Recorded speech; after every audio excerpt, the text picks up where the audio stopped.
is Izzy Dakota Jones, and I'm here with the Other Doing Podcast 2021, and I'm talking to a friend of mine, Kevin Derksen, who is an actor in Vancouver. He's been acting for quite a while now in Vancouver, and he's done a lot of work in front of the camera, and we're going to talk to Kevin about the film industry in Vancouver and being an actor, and what sparked him to get into acting and all that kind of good stuff. So we'll be talking to Kevin in a few minutes. Hang in there.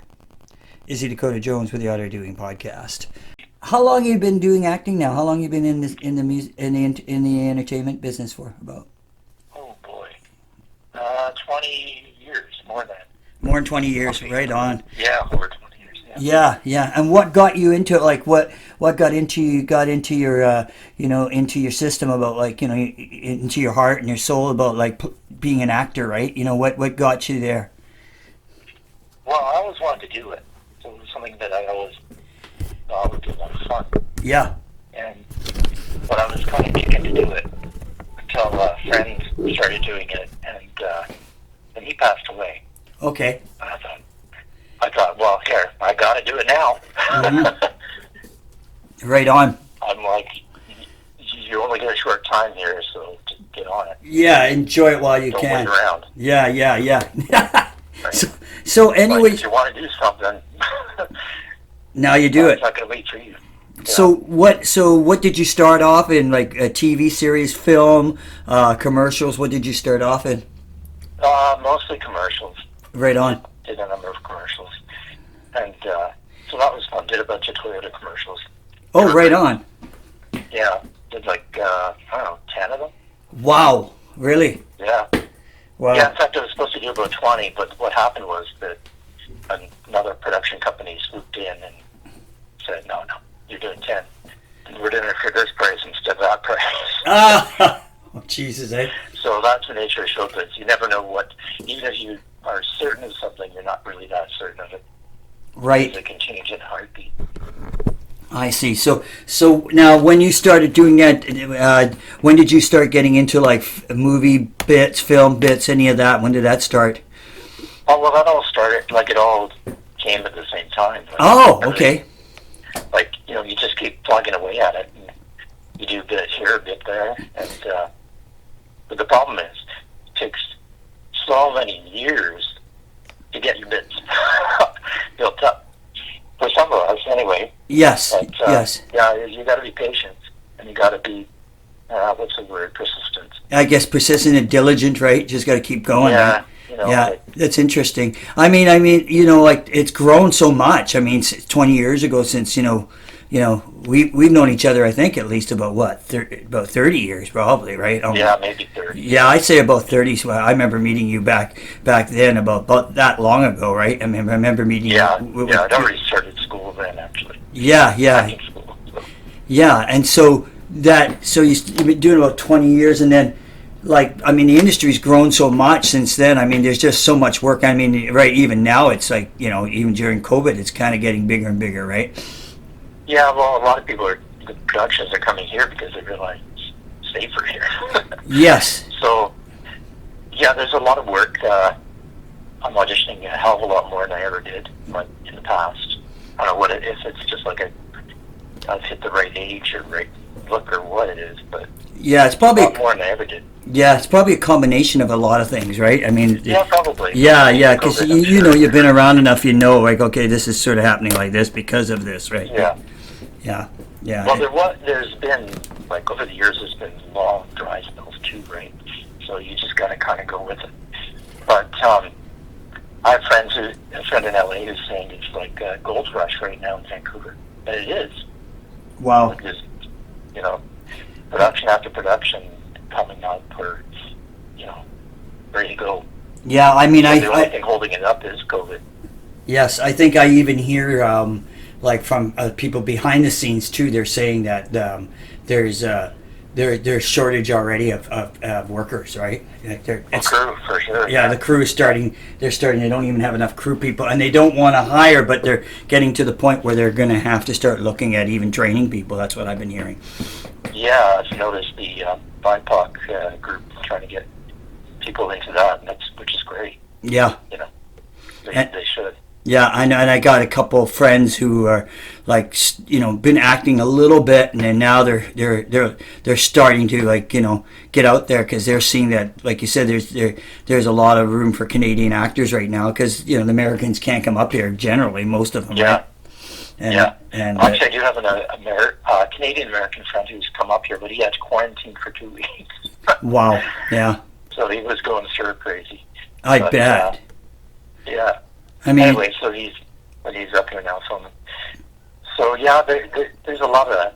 I think a lot of the times too, when the Americans that come up here are Canadian already, so they can hire them as locals, as Canadian actors. Yes, yeah. So they do that too. Yeah, I got a couple friends of mine who have dual citizenship too, right? They tend to have it, be able to go both places, but they still have to do the quarantining, right?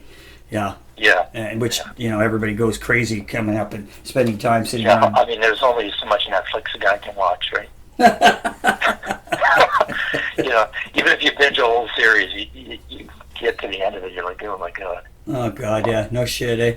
Yeah, like, why am I still doing this? Yes. Did you when you started, did you take any acting classes? What did you do? How did you get or you just throw yourself right in? I did a degree in theater. What's that? And, I did a degree in theater at SFU. Oh, cool. Acting classes there. Yeah, and how long did you I went to Douglas College. Okay, and how long did you do all that? Well, I took my time, so I guess it took me about 5 years to finish. Right on. Plus, I was working at the hospital, so... Yes, I remember that. Graveyard at the hospital, class all day, go home, go to sleep, wake up, go to work. Oh, Christ. Class all day. Yeah, it was pretty brutal. It's like when we had energy, right? Yeah, well, exactly, yeah. It's like we had lots of energy, we were burning it off. I don't think I could do that now, no. No, I don't think I don't think I'd want to, right? It's just like, holy shit. Yeah. I don't think I could handle it. Oh my God. That's unreal. Yeah, those days are over. So right now, you at this point, I guess you're like you said, you're getting a lot of auditions, and things are probably. I mean, things are moving already into next year, right? I mean, they're already started. Mm-hmm. Yeah, there's a lot of stuff that the start dates are the end of October, but they keep getting pushed ahead, right? So it's November or December. But that's I don't know if that's partly COVID, but also probably just the amount of production going on. Yes. Yeah. Shows. Yeah, there's just too much. All the pieces in place. And I hear. Am I right? Have you witnessed this at all? I hear that the safety things around COVID right now are really strict on set, right? Yeah, very strict. Yeah. Yeah, that's what people are saying. Like I know a girl that plays in my band with me, and she's doing some acting, and she said she had to be COVID tested the other day before going on set, right? Oh, for sure. Yeah. They don't want to take any chances. The one production group that is always ongoing is Hallmark, and they're great for local actors because they'll hire local actors. In fact, there's one film they've got out now that's all Canadian talent, so which is great for us. So yes. It's a great time to be here working, but because they don't have to have the Americans quarantine for 2 weeks or what have you, then they can just keep rolling. So they're still shooting. They're still shooting. Cool. Yeah. I've auditioned for so many of those things. I know. I have a couple friends who do the circuses and stuff, right? Build the circuses like the Teamsters, right?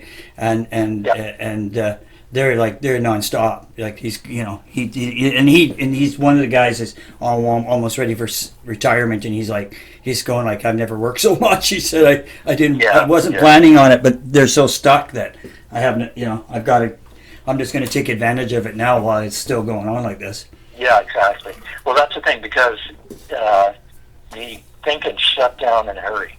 Like just a few years ago, we were saying save BC film, right? Because it was so crappy. I remember that. Going on, or not much.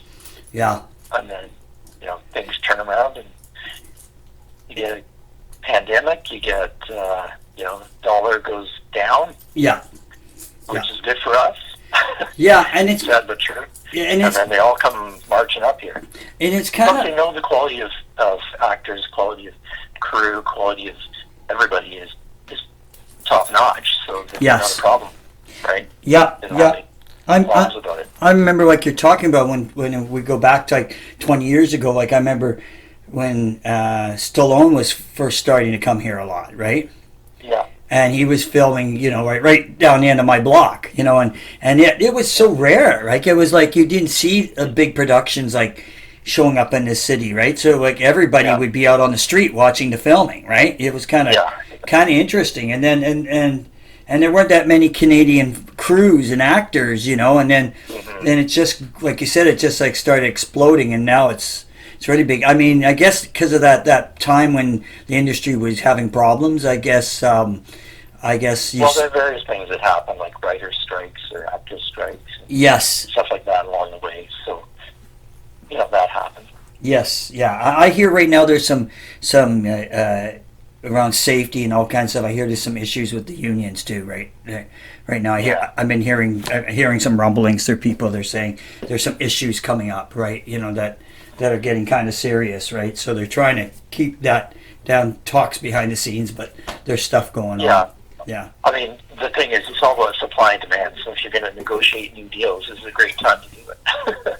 Yeah, I would imagine so, right? There's demand for it, right? Yeah, because like you're saying, everybody's coming here because we're safe here, and they're so strict on what it is to be doing it, and the safety aspect of it all. I mean, it must be like huge. Like, I mean, you imagine what like LA is right now. I mean, I wouldn't want to be down there right now, right?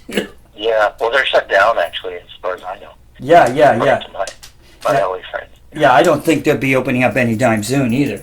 Yeah, and I think it's going to take a while. And like you said, we've got it all here, so why not just do it here, right? Yeah. Yeah. Exactly. So Well, I'm living in Studio City practically.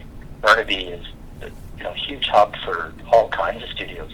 Yes. I live across the street from 2 or 3 of them. Do you? Yeah. Everywhere.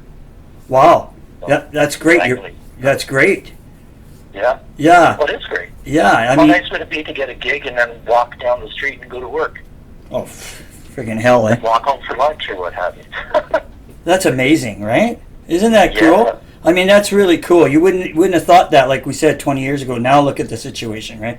Yeah, exactly. I mean, I remember 20 years ago, I was thinking, I was playing in bars and stuff and bands, and I was thinking of getting into the industry 20 years ago, and I should have. Now I thought about it, like. Yeah. I thought, well, people. Who knows what, there was for about 5 years, right after 2001-ish, it just died right down. Oh, I remember that. Yes, that was scary times, right? I remember it was very scary. I thought the industry was probably going to fold, but I remember, like, when I first thought about it, I was telling people, like in my family, this is what I think I want to do. And I had another friend of mine who played with me in bands, and he was thinking the same way. And he were going, we should get into this now while it's at the ground level, and we should have, because by now I would have been like probably retired, right?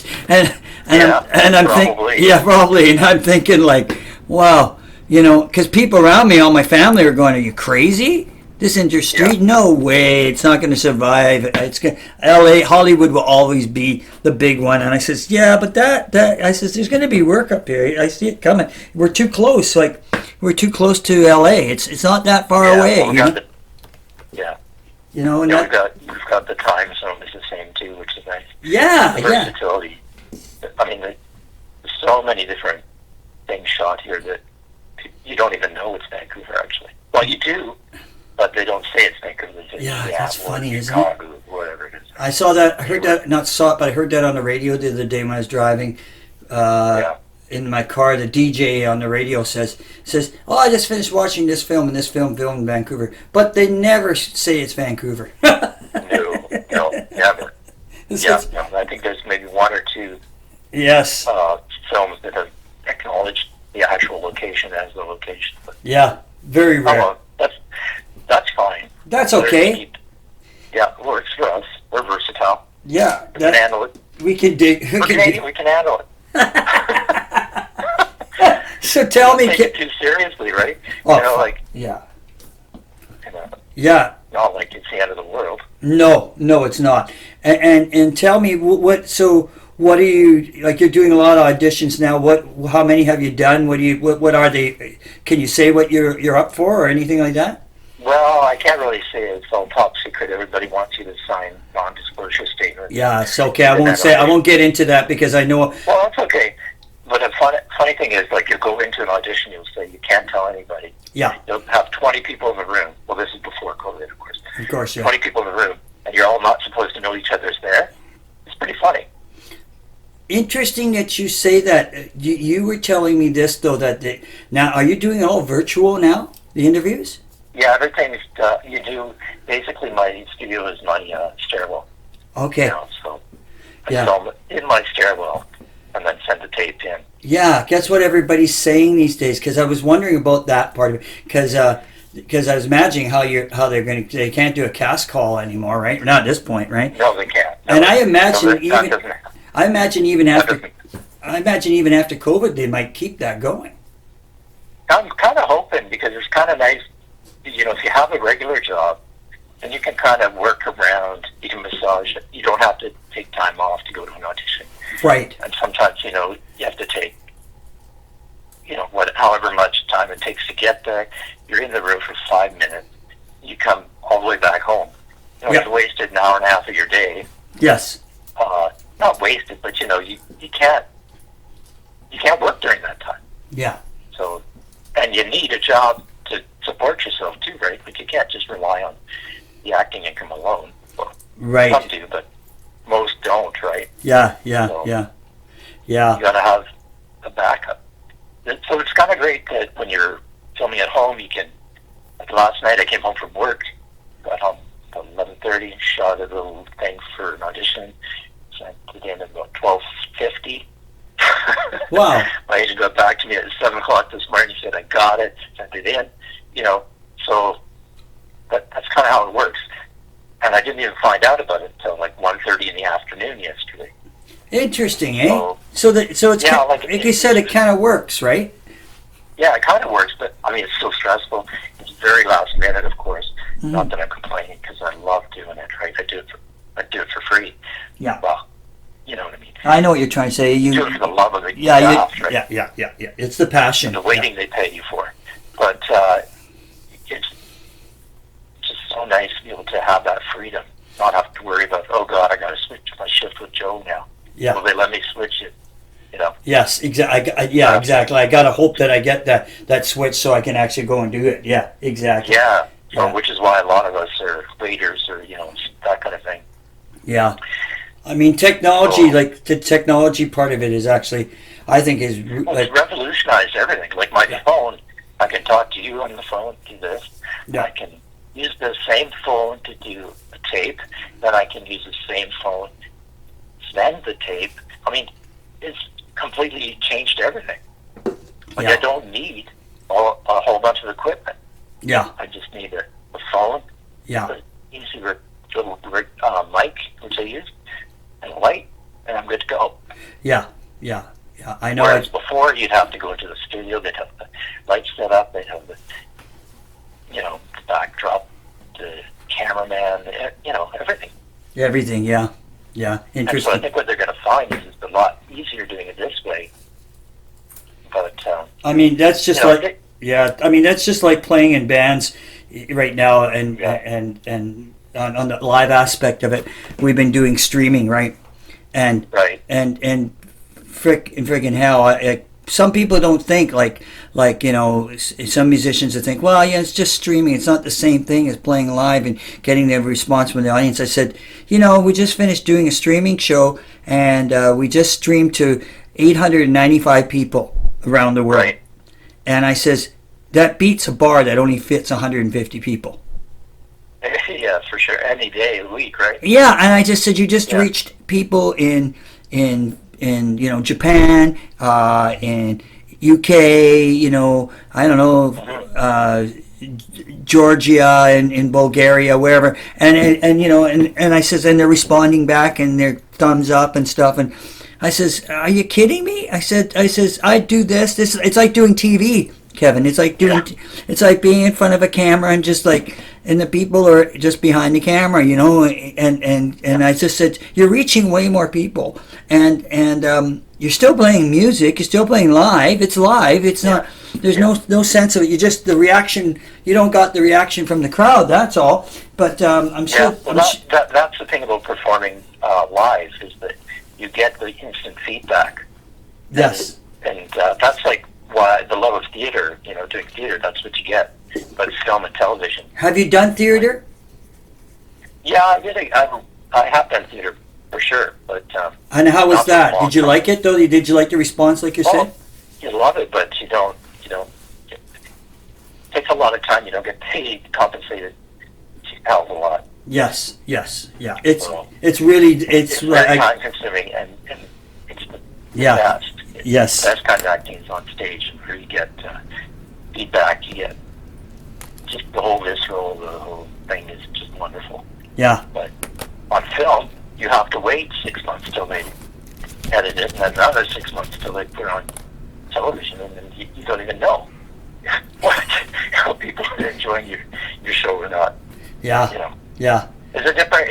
It's different. You know. It's a different vibe. Go, hey, was that you and that? And you go, yeah, that one. How is it from doing like when you're filming doing like say like a TV show compared to a film? Is it different in front of the camera a lot?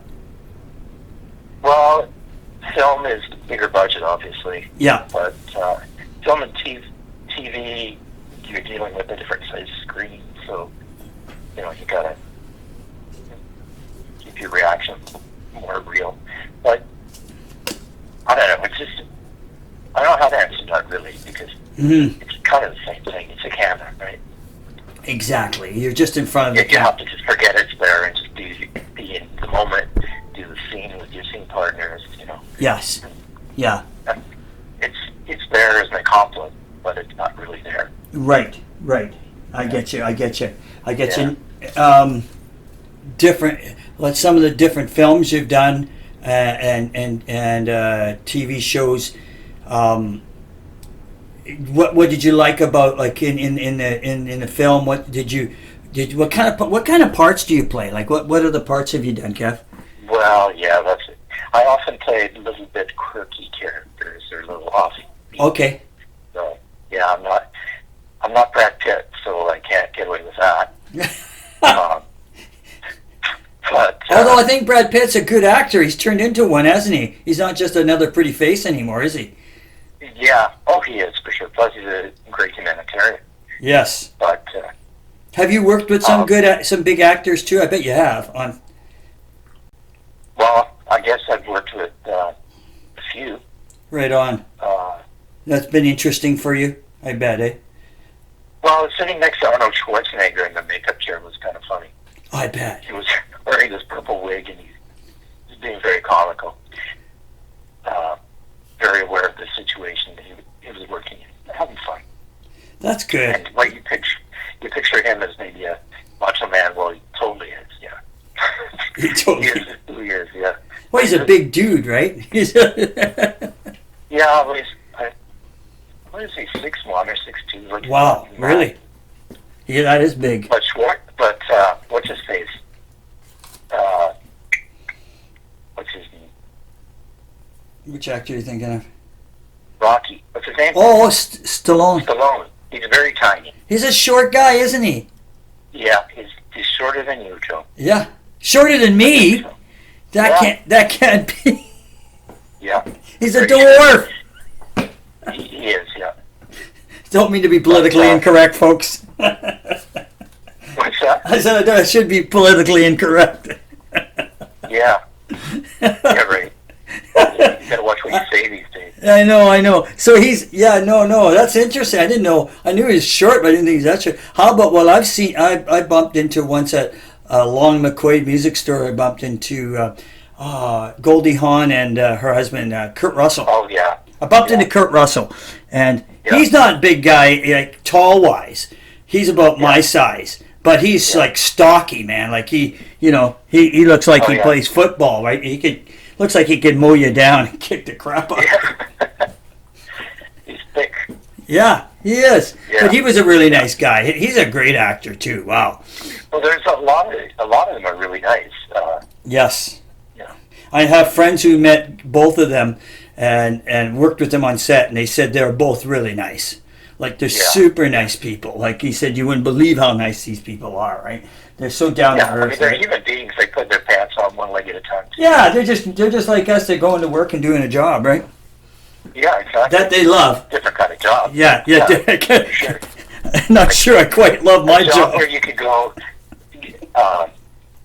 get paid for sitting around doing nothing, get paid for eating food, and provided food. Yeah. And get a ride to from work and back from work. Yeah, it's a pretty good gig, right? It's not bad. I would not. Yeah, you can get it. And you get to do what you like to do. You know? Yeah.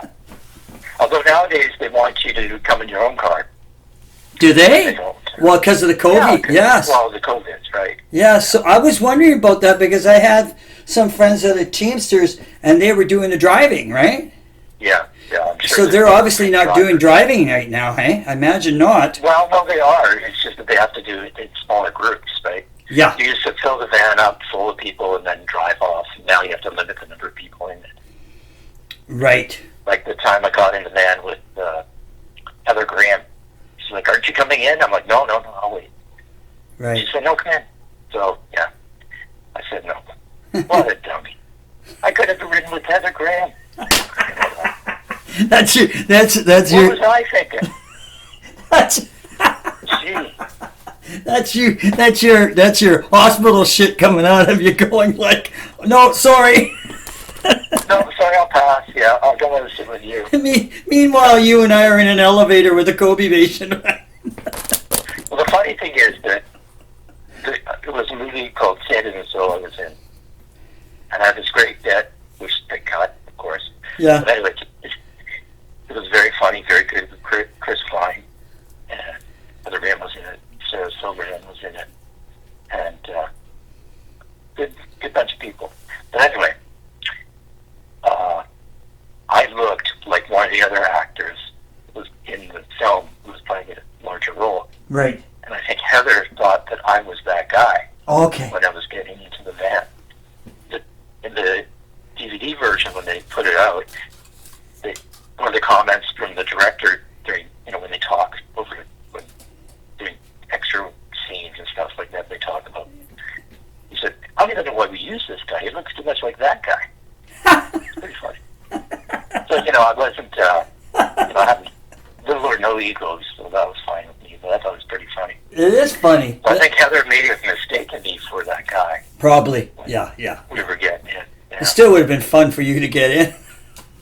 Yeah, I didn't want to get fired, so that needed. No, thank you. I'm not that person. See you later.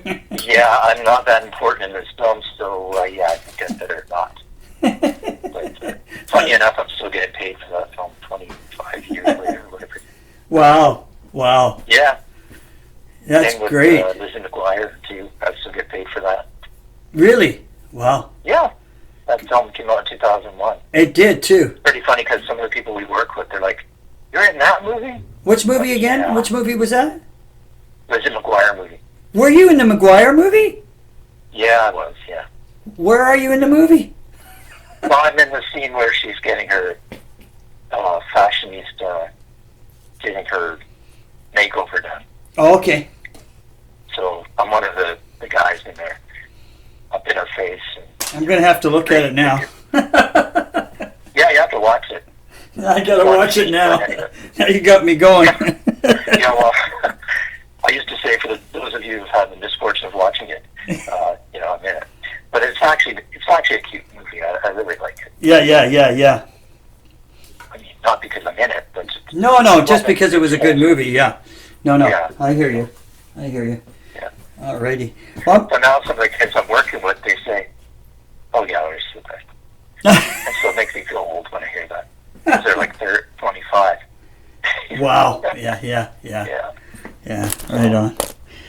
Well, so I'm going to let you go. That was great, Kevin. And I'm looking forward to you got some work coming. I'm looking forward to seeing it. And yeah, well, don't miss Upload. You can catch me in Upload in a scene that's not very good social distancing on a bus. Amazon. Cool. Amazon, and it's I think it's episode 3. Okay. Link. You might miss me, but you'll see me as a crazy guy in a bus. Oh, good. Check that out. I will. I'll check it out. You got it. Yeah. All right, Kev. Okay. Good talking at you, and I'll probably see you at our other favorite place. Yeah, the most famous place of all. Yeah. All right. Have a good day, Kev. Yeah, you too. Take care. Bye. Bye. Yeah, bye. Yeah, that was Kevin Derksen. He's done a lot, I told you, a lot of acting. And he's great, and great to talk to. So I hope you enjoyed that in front of the camera. And we did a few people lately for 2021. My buddy Paul, who works behind the scenes, who builds the circuses, gets the people everywhere, gets all the crew set up in the different areas, transportation to the stars, all that stuff. And then, we had Javier, who is an independent film producer and director. And this is his second time he's been on my show, my podcast. So we've got 3 interesting aspects of people in the film industry. We'll be doing more. And we'll be... Hey, that was Izzy. I'm Izzy Dakota Jones, and that was Kevin Derksen. And I hope you enjoyed that interview. And be safe, take care during the COVID this year. This interview was just done just before we got into 2021. So, I've got a lot of people. Interview a lot of people in all kinds of interesting situations within the industries. All right, and remember, it's called The Art of Doing, and it's all about you. Take care.